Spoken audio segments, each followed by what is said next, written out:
Hello and welcome and namaste from New Delhi. You're watching DD India Live. I'm Gautam Roy. Coming up over the next 30 minutes. Prime Minister Narendra Modi undertakes aerial survey of flood and rain affected areas of Himachal Pradesh. Financial assistance of 1500 crore INR announced for flood and rain hit areas in the state. The PM also conducts an aerial survey in the Indian state of Punjab to take stock of the flood situation there. Announces financial assistance of 1600 crore INR among other measures to tackle the situation. Nepal plunges into fresh political uncertainty as Prime Minister K.P. Sharma Oli resigns. Anti-corruption demonstrators defy curfew. More protests held. Thailand's ex-premier Thaksin Shinawatra has been sent to jail as the Supreme Court has ruled his hospital stay unjustified.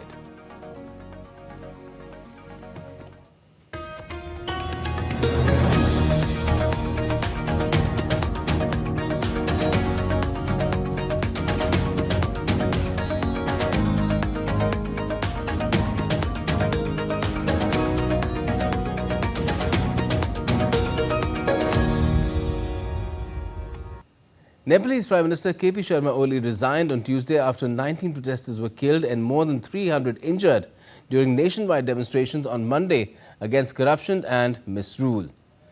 President Ramchandra Paudel has approved the resignation tendered by Prime Minister Oli with effect from today. Meanwhile, youth continue to protest on roads and government buildings have been attacked. On Tuesday, Singh Darbar, Supreme Court, Special Court, Kathmandu District Courts and Parliament building were also torched along with the homes of many political leaders and current ministers, including the Prime Minister's own.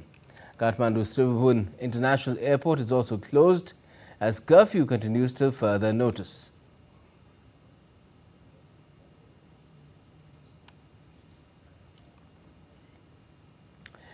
Airline Indigo has suspended all flights to and from Kathmandu in view of the closure of the Kathmandu airport. In its advisory, the airline said that if the travel is impacted, passengers may conveniently opt for an alternate flight or claim a refund through the website. The advisory added that the airline is closely monitoring the developments and coordinating with local authorities to resume operations at the earliest. Customers have been advised to keep checking official channels for the latest advisories and updates. And in view of the developing situation in Nepal, India has also issued an advisory for its citizens in that country. Indian citizens are advised to defer travel there until the situation has stabilized.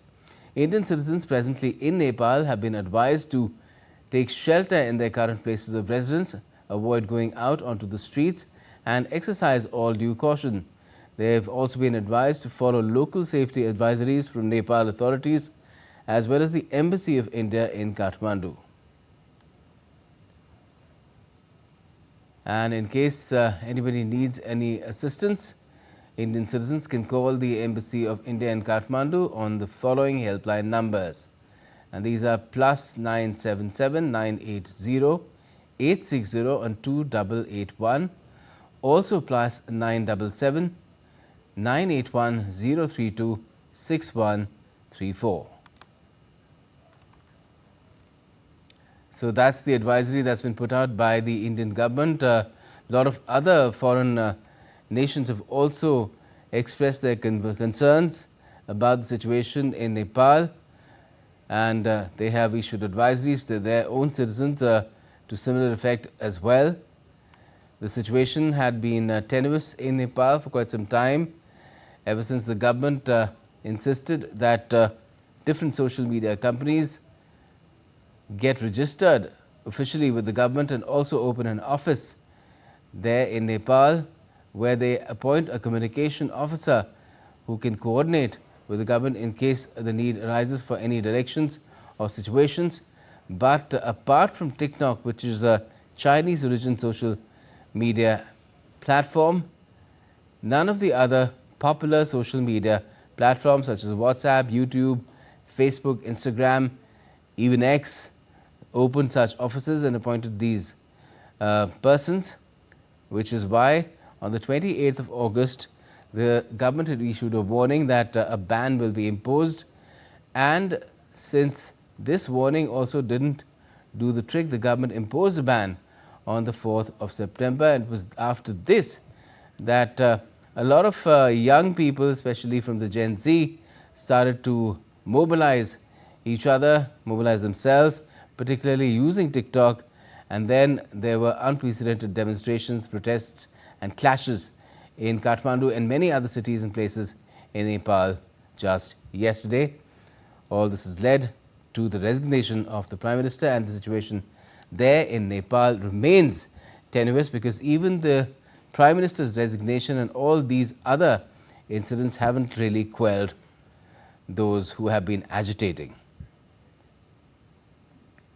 Now, Prime Minister Narendra Modi on Tuesday reviewed the flood and landslide situation in Himachal Pradesh.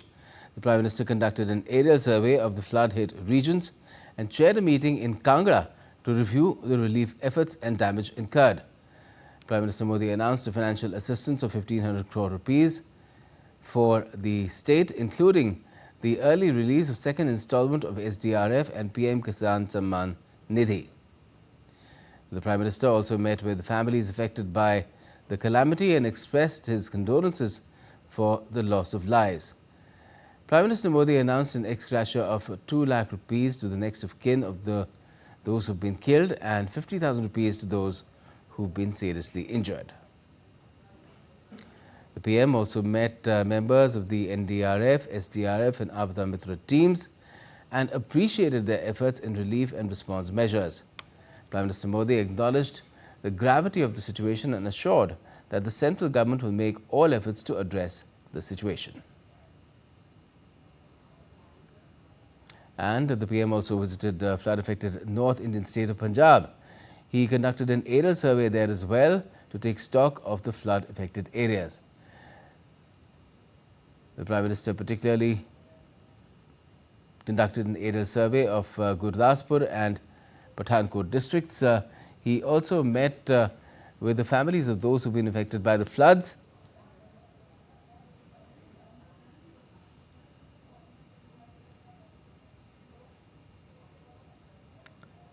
And he had an interaction with them and tried to empathize with the flood victims as well. Further, Prime Minister Modi also interacted with the relief and rescue teams along with National Disaster Response Force personnel in the state and appreciated their efforts in ensuring that the loss of lives and property and others is kept to the minimum. PM also chaired a review meeting in Punjab's Gurdaspur.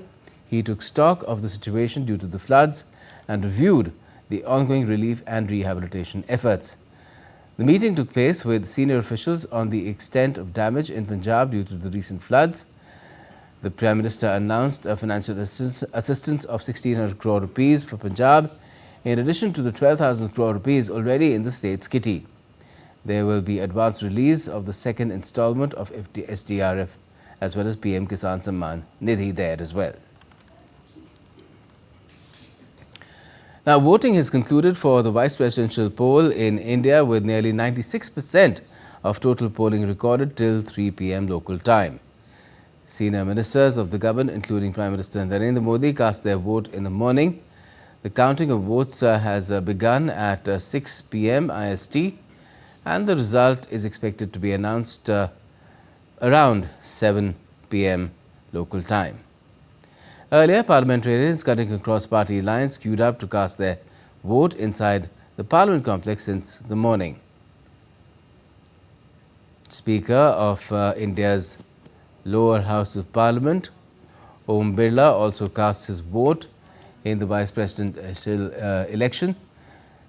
The election is being contested between ruling party-led National Democratic Alliance candidate C.P. Radhakrishnan and the opposition's India Alliance candidate B. Sudarshan Reddy.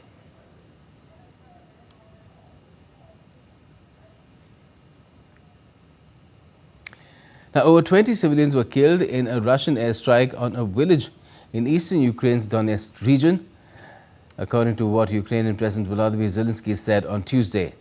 calling for Kyiv's allies to increase pressure on Moscow to end the war in Ukraine.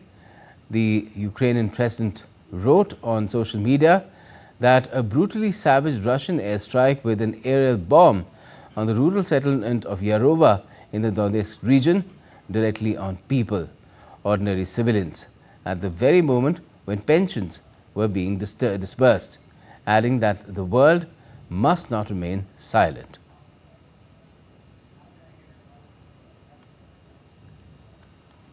Let me now take you back to our top story about the tenuous situation in Nepal, where the Prime Minister has resigned. His resignation has also been accepted by the President, but the situation in the streets of Kathmandu and many other places in that country, India's neighboring country, remains pretty tense. We're joined for a live update by DD India's Shweta Singh from Kathmandu. Shweta, good evening. Fast-paced developments have taken place since yesterday itself. Now, have the protest been quelled after PM Oli's resignation, or are protesters are still milling around in the streets and expressing their anger? Gautam, you see, though in the afternoon, President Oli sent his resignation, submitted his resignation to President. In spite, President accepted his resignation. The protests have not stopped.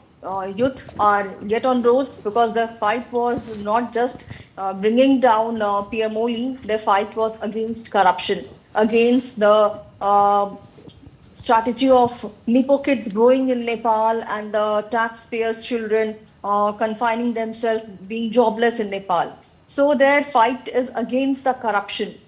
Social media ban just triggered the event, and you see youth are yet not satisfied, though Chief Secretary of Nepal and Nepal Army DG, Nepal Police DG all have given written requests, written appeal to the people to stay calm and allow all political parties to come together and take a peaceful decision to take a nation forward into growing direction, so that everybody is getting a good opportunity to grow and live happily.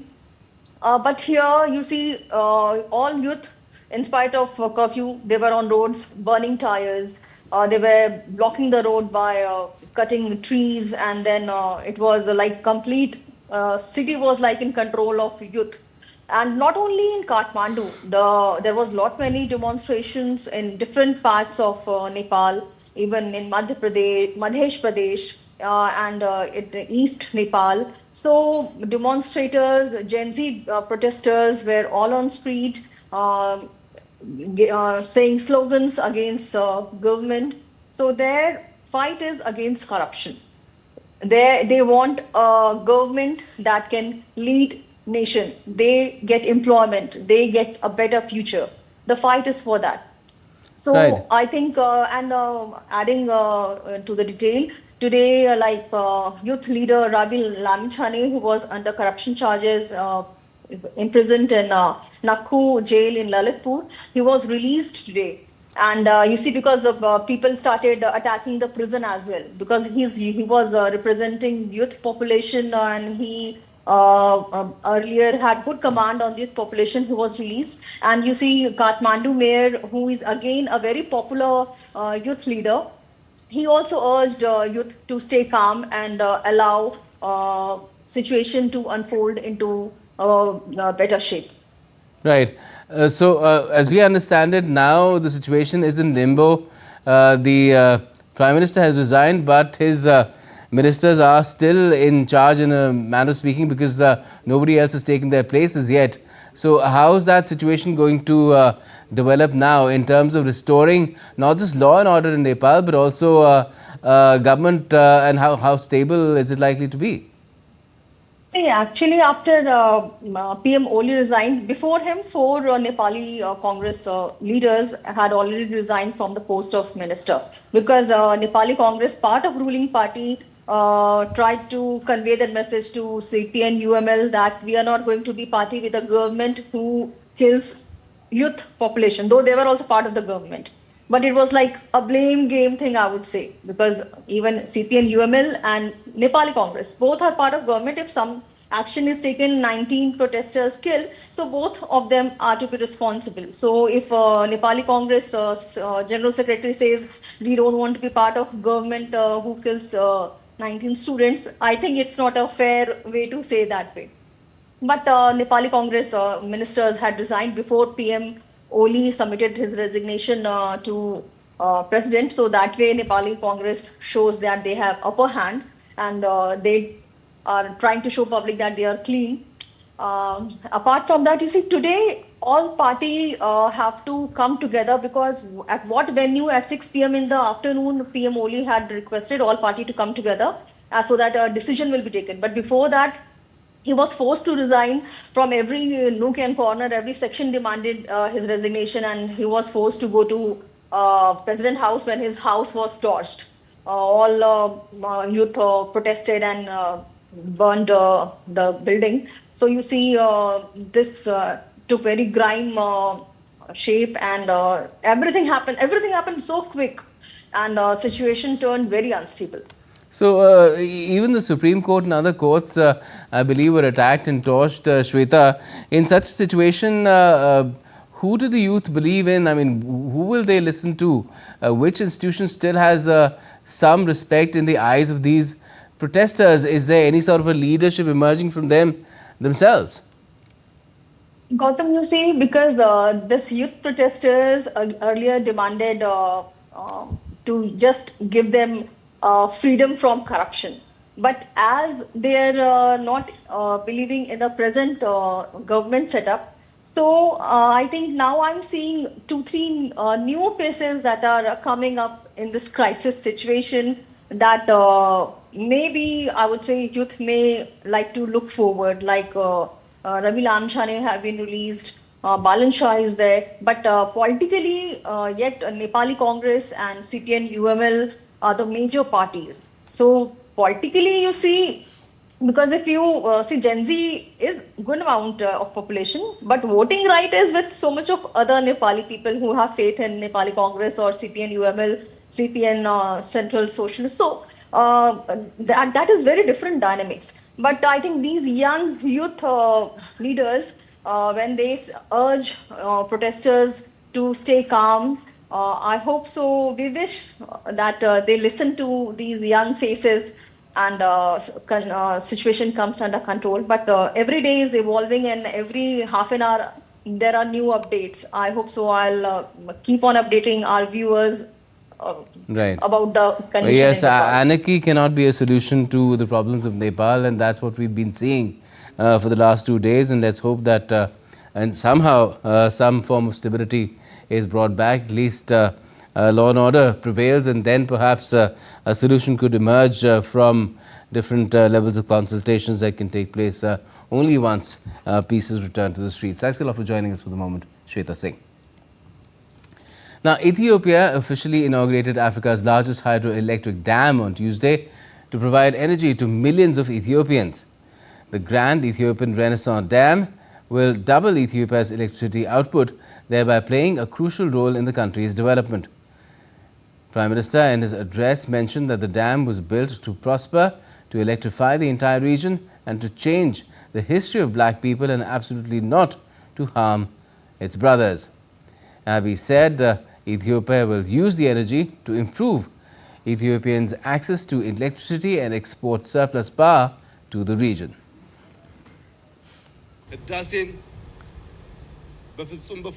Photos, videos and words do not do the dam justice. Only those who see it in person can understand its worth. I hope and pray that this generation comes to see the dam, and I invite all black people to do the same. It alone demonstrates that we as black people can achieve anything we plan. It is the biggest achievement in the history of black people.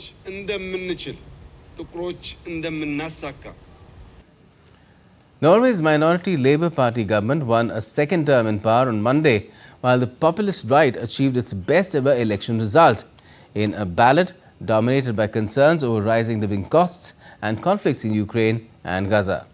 Incumbent Prime Minister Jonas Gahr Store's Labour and 4 smaller left-leaning parties won 87 seats, above the 85 needed for a majority, with 99% of ballots counted. store will remain heavily reliant on its smaller allies, however, to pass major legislation such as fiscal budgets.